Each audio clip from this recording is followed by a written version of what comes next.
not having learned anything from the way in which corporate governance of the banks has been handled in years past.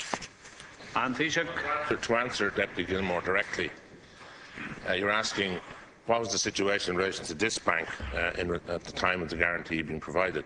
The situation regarding the whole banking system, Deputy, and your continued position is that no guarantee should have been given on the 29th of September would have meant the collapse of the Irish banking system. Absolutely. You opposed the imposition of the guarantee and you voted against it.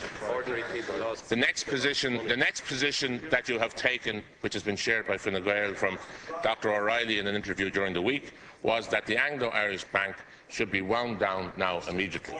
Yeah. I have just indicated that if one, well, let me come to that point in a minute, but that the position don't be moving your ground all the time.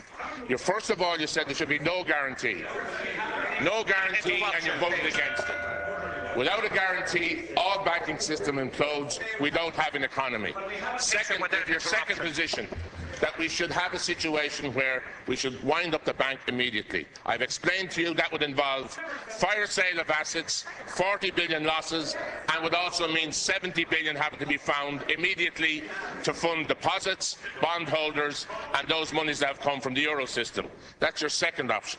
The third issue that's been dealt with here, and which the Minister of Finance and the Department of Finance and the Government have to deal with the EU Commission about, because these are obviously issues for which we have to get their approval and get their confirmation. First of all, their agreement that this unfortunately was a bank of systemic importance. Secondly, that's what the EU Commission said. That's what the EU Commission said. That's what the EU Commission said. That's what the EU Commission said. Without interruption. Your leader has asked the questions. I'd like to provide the answers that he seeks. In relation to that matter, it's a bank of systemic importance. Even if it weren't, let's recall that Lehman Brothers is a much smaller bank in the US system than this bank was in the Irish system, and we know the consequences that occurred there when that bank was let go to the wall. That's the second point. The third point, I'm sorry, interrupting me doesn't solve the problem. I suspend the House sound if you prefer from interrupting.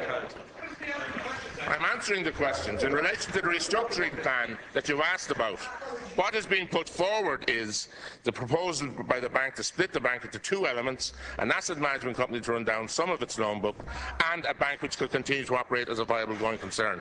And work remains to be done on that. There are queries and questions by the European Commission about that. Those are continuing, and they will have to be resolved to the European Union Commission's agreement, and they'll have to give their approval. And that will determine how this matter will ultimately be wound down and dealt with. But the